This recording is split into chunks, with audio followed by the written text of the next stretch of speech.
Alors, cette histoire de centre et de périphérie, je pense qu'elle est observable depuis très longtemps dans le monde de l'art mondialisé, je dirais.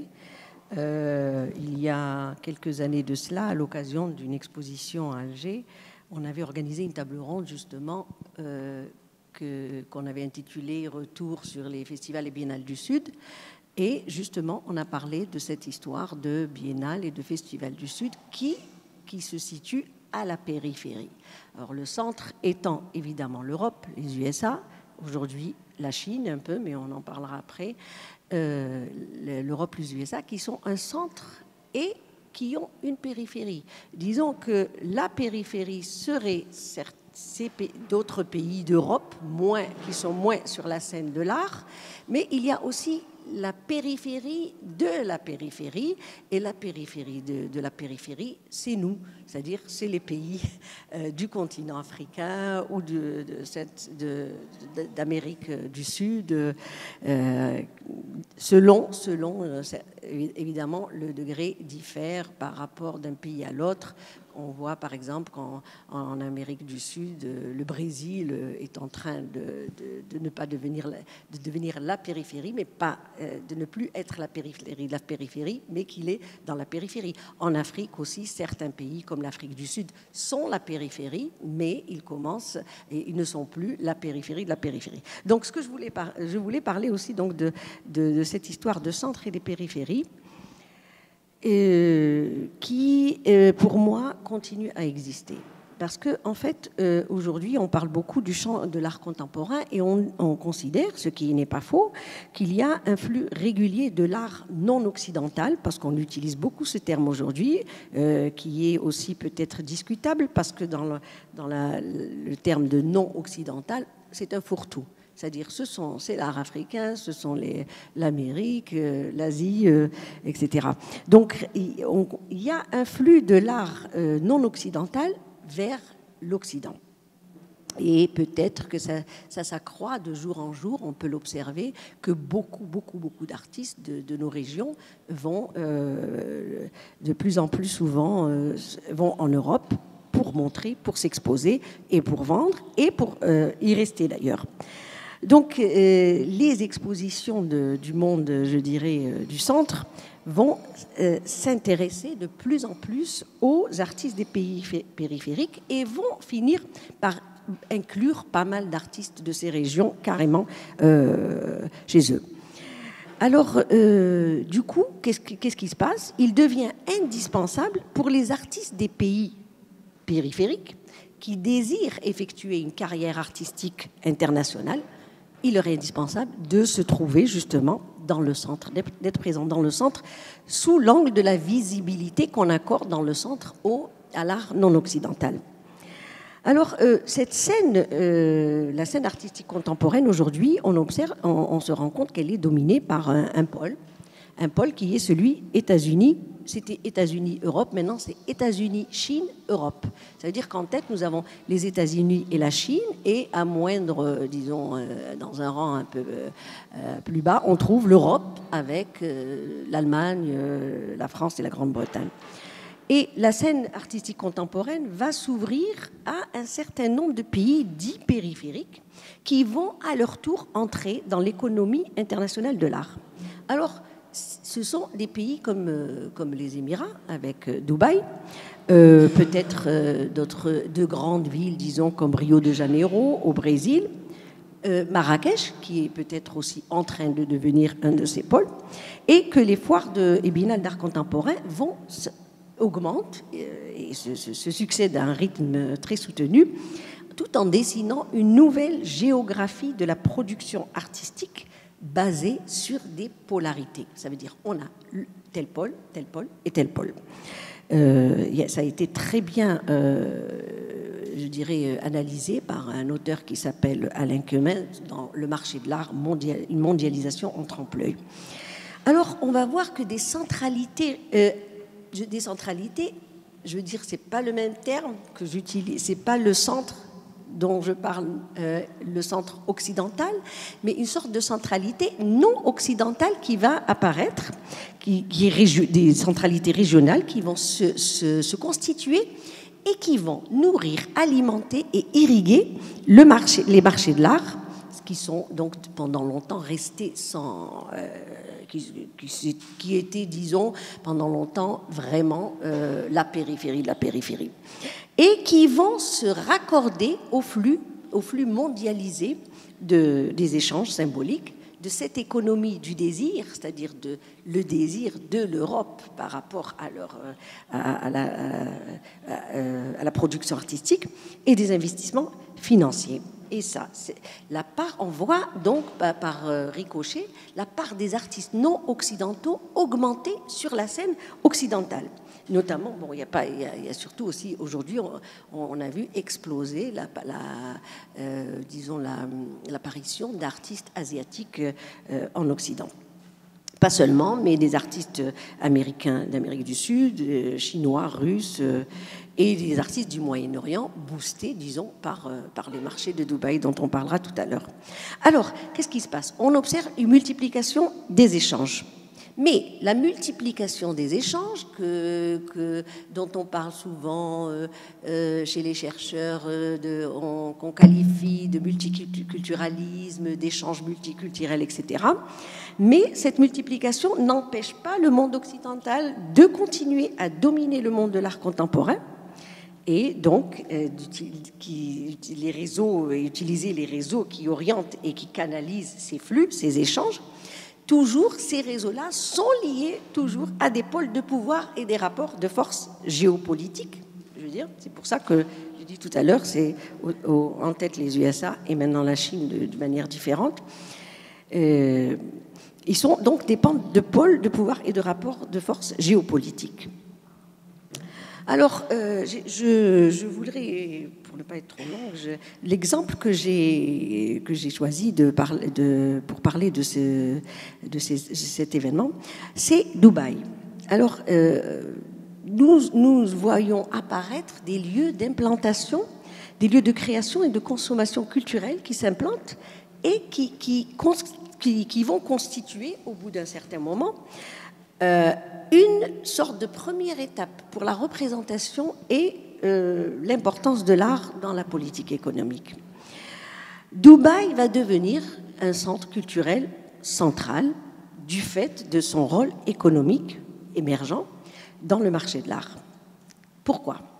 Parce que un grand nombre d'acteurs et entrepreneurs moyen-orientaux en général, et pas seulement, ils sont aussi occidentaux, ça peut être des Américains, des Canadiens, des Anglais, des Français, vont y trouver des espaces de création et d'intermédiation parce que Dubaï offre quand même une sorte d'espace il y a moins de contraintes politiques, il y a moins de contraintes commerciales et moins de contraintes de séjour que dans leur pays d'origine ou dans les pays occidentaux d'où ils viennent.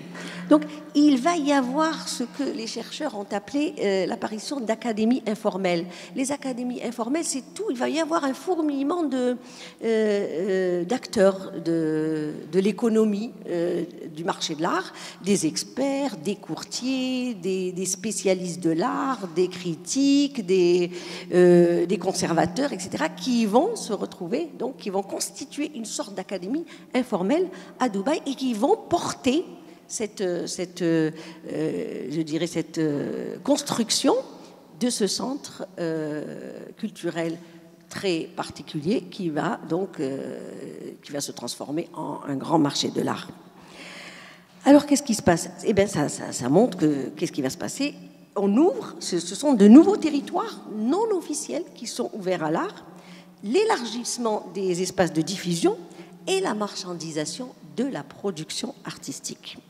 Alors, je pense que tout le monde sait un petit peu comment que ça se passe à Dubaï, parce que c'est vraiment un marché de l'art où les gens vont faire leur marché dans les galeries, y compris en dehors des locaux. On y va de tous les coins du monde pour acheter, pour découvrir, pour acheter des œuvres et pour acheter des artistes, excusez-moi du terme, entre guillemets.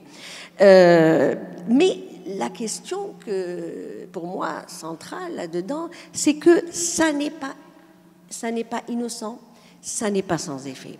Et l'effet, c'est que c'est vrai, ça ouvre de nouveaux territoires, c'est vrai, mais ces effets vont avoir un impact sur les formes artistiques, sur le renouvellement des formes artistiques, d'expression artistique, sur la hiérarchisation des formes d'expression artistique et sur les formes de consécration et d'institutionnalisation des artistes. C'est-à-dire qu'ils vont dicter un petit peu le statut d'un artiste, un petit peu sous différents aspects.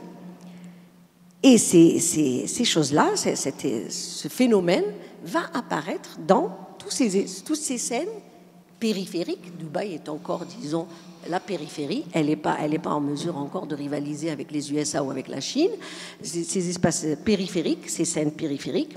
Et cet impact, il y a quelque chose, un effet très pernicieux, qui est que on s'aperçoit que l'utilisation des origines et des identités locales deviennent des matériaux de création, les matériaux presque, je dirais, les plus vulgarisés de création. Cette utilisation des origines et des identités locales en tant que matériaux de création est importante et, je dirais, elle n'est pas sans effet. Alors, qu'est-ce qui va se passer? On voit dominer un exotisme qui sera présenté comme une valeur. Et qui va être médiatisé par les institutions du monde occidental, puisque les artistes qui vont percer à Dubaï vont se retrouver dans les grands centres d'art en Europe. Donc ça va être un exotisme qui est présenté comme une valeur et qui va être médiatisé par les institutions du monde occidental. Mais l'effet, c'est aussi une perversion, quelque part, par ce biais, il y a une perversion de cet aspect multiculturel, ce multiculturalisme prôné par les tenants donc, de la pensée occidentale et qui peut produire une certaine vision hiérarchique de l'art qui partage. Il y a, je me mets à la place, disons, d'une institution européenne, il y a eux et nous. Ça veut dire il y a le regard de l'art, d'un art universel, et il y a leur regard, ceux qui utilisent comme matériaux donc leurs origines et leurs identités locales. Donc le marché des périphéries, puisque c'est le marché des périphéries dont je parle ici, et vous avez, Artprice fait des rapports qui sont très intéressants régulièrement chaque année, ils font une sorte de bilan où ils parlent, et le marché des périphéries va constituer une réserve d'alimentation pour le marché de l'art occidental qui est toujours en besoin permanent de sang neuf. Si vous remarquez un petit peu la scène de l'art en Europe, pendant quelques années, c'est la mode de l'art asiatique. Après, on a épuisé un petit peu le filon. On va aller vers le marché maghrébin, moins quand même que les autres. Après, ça sera le marché de l'art, je ne sais pas moi, d'Amérique du Sud. Voilà. Donc, tout le temps, un besoin de renouvellement.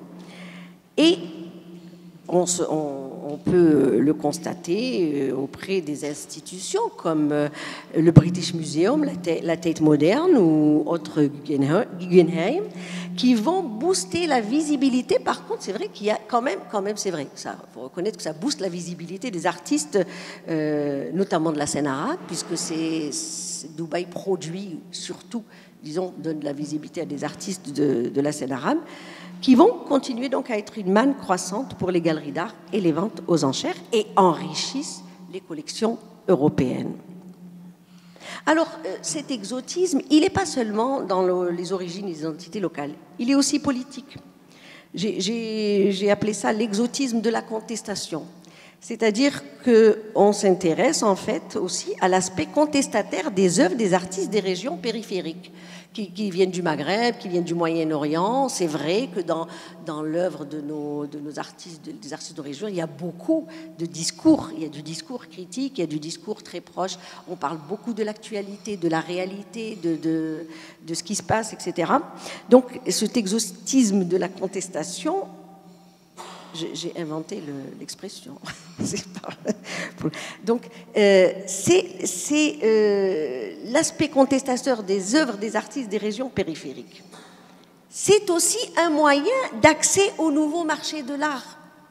Parce que pour se vendre, il faut montrer patte blanche. Quand je dis montrer patte blanche, il faut parler de nos identités, nos pratiques islamo-arabo, je ne sais pas, parler du voile, parler du tabou sexuel, parler de, je ne sais pas, enfin, tout ce qui concerne nos identités et qui concerne nos traditions. Donc, c'est vraiment, c'est quelque chose, c'est encore une perversion, comme je disais tout à l'heure. Donc, c'est un moyen d'accès au nouveau marché de l'art, au marché non occidental. Je dis ça pour, c'est pas arabo-musulmano, mais c'est aussi africano-arabo-musulman. N'est-ce pas? L'africaine aux formes bien charnues ou à moitié nues, ça vend, ou l'arabe à moitié voilé aussi, ça vend.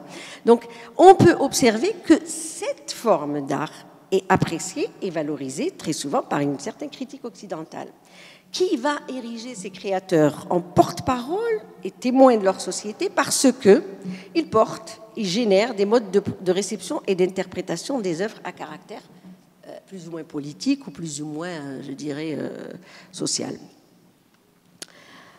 Alors, on s'aperçoit finalement que les échanges multiculturels, des flux entre l'Europe et ces régions-là, qui augmentent, hein, qui ne font qu'augmenter, en fait, et qui devraient effacer les distances géographiques, on s'aperçoit que ce n'est pas le cas. Le marché de l'art mondial demeure sous le contrôle politique, économique et culturel des grands pôles, c'est-à-dire des États-Unis, de l'Europe en général. C'est pas moi qui le souligne. Raymond de Moulin, dont le livre est incontournable, hein, sur le marché de l'art, mondialisation et nouvelles technologies, avait déjà soulevé cette question en parlant de cette double homogénéisation du jugement et de la créativité. C'est-à-dire qu'on confond les deux, le jugement par rapport à le contenant de l'œuvre et la créativité. En fait, on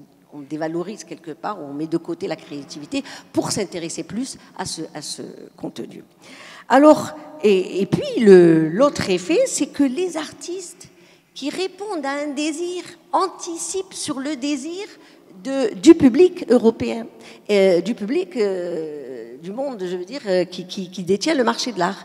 Ils anticipent en, justement, produire ce qu'on attend d'eux, même si c'est dans l'inconscient collectif des autres.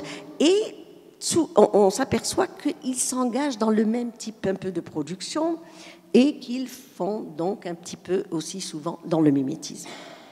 C'est vrai, ces produits-là souffrent souvent de mimétisme par anticipation, pas seulement du désir, mais par anticipation d'un marché prévisible.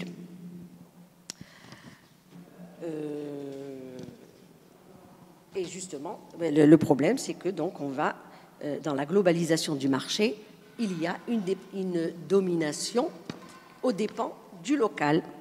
Et donc, au-delà de cette mondialisation, il y a le risque de voir la spécificité culturelle. Quand je dis spécificité culturelle, ça ne veut pas dire qu'on doit absolument se coller à ce qu'on est et en parler. Mais je parle d'une vision du monde, hein. Je parle d'une attitude, de posture envers le monde quand je parle de spécificité culturelle. Donc, au-delà, la spécificité culturelle pourrait, je dis, elle court le risque d'être effacée par la rentabilité.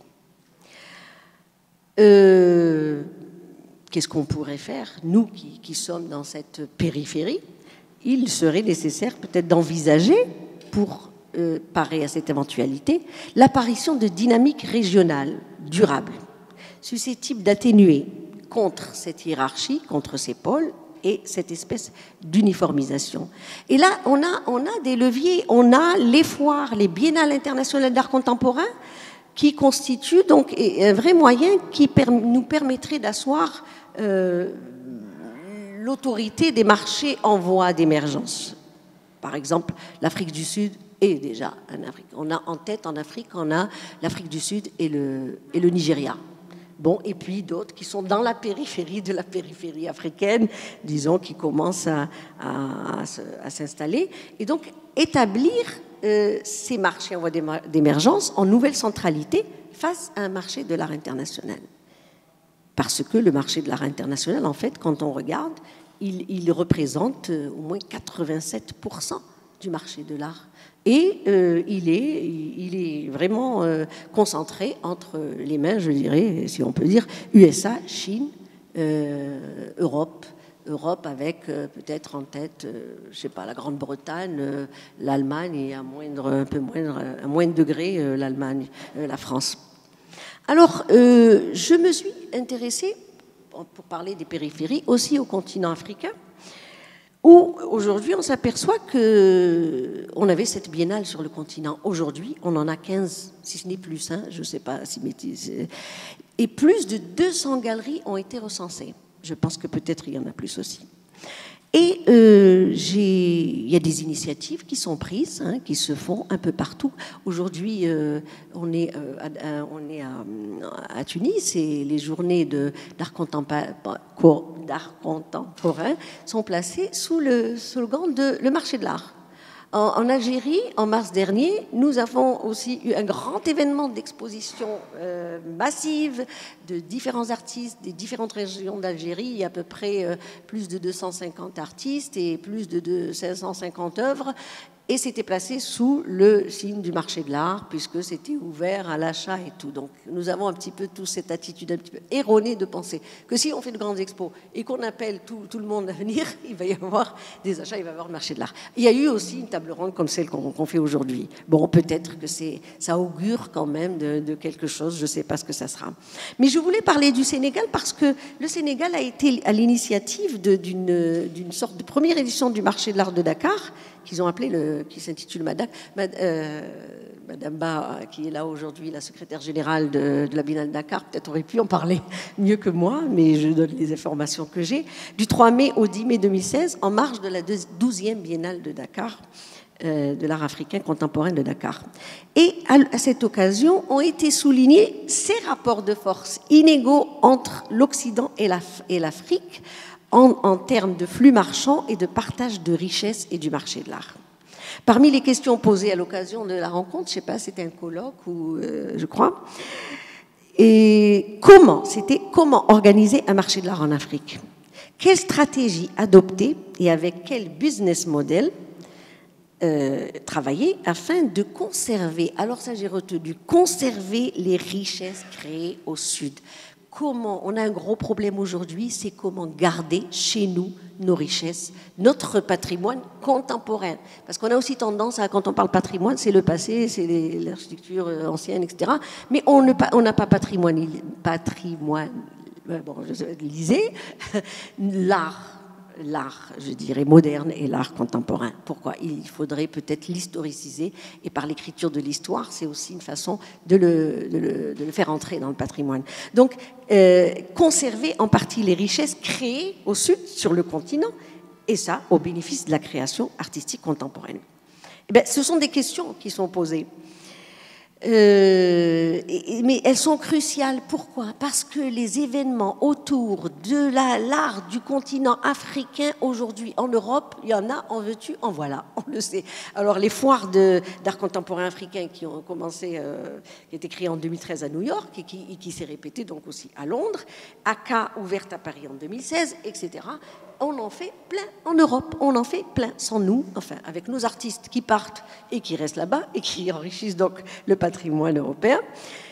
Mais ce qui est, ces événements qui sont faits en Europe autour de l'art africain n'ont aucun impact sur la scène africaine locale ou sur le marché local africain. Ça ne nous sert à rien, ça sert à eux là-bas. Donc, elles nous échappent complètement, aussi bien aux artistes qu'aux États africains. C'est là qu'il y a des problèmes. Alors, il y a eu aussi une autre conférence organisée à Sciences Po à Paris, où Jean-Philippe Aka, qui est un grand critique et marchand d'art, je crois qu'il est de Côte d'Ivoire, si je ne me trompe pas, Le thème, c'était l'art africain contemporain, phénomène de mode ou réel, potentiel à saisir. Il a déclaré à cette occasion, l'art africain moderne et contemporain se trouve à un tournant crucial de son histoire. Et ce sont, après de nombreuses initiatives privées, et c'est aux institutions muséales et aux autorités publiques des pays concernés de donner le là aujourd'hui. Effectivement, notre gros problème, c'est la participation et l'apport de l'institution publique. Je crois qu'on le vit tous, je crois qu'il n'y a pas un pays, en tout cas sur le continent, qui échappe à ça. Il a été aussi souligné à cette occasion que sans le développement de politiques culturelles sur le continent, pour notamment assurer la promotion de ces artistes, point de salut sans ça. Enfin, en Afrique, l'objet d'art comme produit de marché reste à développer. Il faut qu'on comprenne qu'il y a des artistes qui produisent et qui veulent vendre. Ça veut dire qu'il y a un produit qui doit être vendu. Il y a une offre. Et je crois que, j'allais dire, des fois, il n'y a pas la demande, c'est pas vrai, mais il y a un problème entre l'offre et la demande, puisque l'offre existe, et quand vous discutez avec les artistes en Algérie, je suppose la même chose aussi au Maroc, quand tu dis, mais il y a un problème, il n'y a personne qui nous achète, il n'y a personne qui nous aide, il n'y a personne. C'est vrai, l'objet d'art comme produit de marché reste à développer, comme les biennales et les initiatives privées et autres mesures. Alors, je vais peut-être juste énumérer quelques petites mesures qu'on devrait mettre en place. La création d'une politique étatique du marché par le biais de moyens comme les fonds d'art, les fonds régionaux d'art contemporain. Voilà, monsieur Damani, qui est directeur de la région FRAC Centre en France, et il connaît, je pense que c'est vraiment un levier parce que les fonds régionaux achètent des œuvres. Développement des stratégies de promotion de l'art contemporain en général, promotion des artistes par la médiatisation de leur travail et la mise en visibilité de leur travail. Et la mise en visibilité, c'est les festivals, c'est les biennales, c'est les foires d'art contemporain. Développement de lieux d'exposition, acquisition, pas seulement par les galeries, parce qu'il n'y en a pas beaucoup. En Algérie, il y a des galeries à Alger, mais ailleurs, il y a rien. Dans les autres villes, il n'y a rien. Ou s'il y en a, il n'y en a pas assez. Donc, développement des lieux d'exposition, acquisition par les institutions publiques. Fonds régionaux d'art contemporain, je l'ai dit, incitation aux collections en faisant venir les collectionneurs. Quand on fait des biennales ou des rencontres, il faut inviter des collectionneurs. Quand on fait des rencontres autour du marché, il faut inviter des collectionneurs, des galeristes aussi, à parler de. C'est eux qui vivent ce marché, même s'il n'est pas structuré, même si c'est un embryon. Parce qu'en fait, dans nos pays, je dirais la Tunisie, l'Algérie, le Maroc, il a quand même amorcé son petit marché de l'art un peu mieux que nous. Mais le problème chez nous, c'est que justement, il n'y a pas cette présence de tous les acteurs qui pourraient construire le marché de l'art. Créer des maisons de vente, une législation adaptée, gros problème. Nous ne pouvons pas faire circuler nos œuvres les uns chez les autres. Il faut une autorisation, il faut contrôle qui sait comment, etc. Et la douane, il faut créer une législation adaptée, non seulement qui tiennent compte de la circulation des œuvres et des artistes, mais aussi qui soient adaptés aux critères internationaux, parce que nous avons aussi notre façon de fonctionner qui ne fonctionne pas quand il s'agit de fonctionner avec l'international, et qui soit ouvert donc sur le plan de la circulation des œuvres. Encourager la critique et ses supports, c'est aussi des lacunes qu'on a. Nous n'avons pas de revue d'art. Il y en a une peut-être dans certains pays, mais nous n'avons pas de revue d'art. Il faut encourager la critique, développer, former au métier qui entourent et qui concernent le marché de l'art, les experts, les courtiers, etc. Donner un statut professionnel à l'artiste, là où il n'y en a pas. Former des professionnels du marché, valorisation du travail des artistes sur le plan mondial. Alors, je voulais conclure avec une déclaration d'un des tout premiers collectionneurs de l'art africain en Occident, Jean Pigozzi, que je pense que tout le monde connaît, qui a dit une chose, et vraiment une sorte de vérité, à Paris, évidemment, à l'occasion, encore une fois, d'une très grande exposition d'un artiste africain, Seydou Keita, le photographe connu, et il a dit « Les cotes des artistes africains ne s'envoleront que lorsque les Africains achèteront aussi leur art. Merci.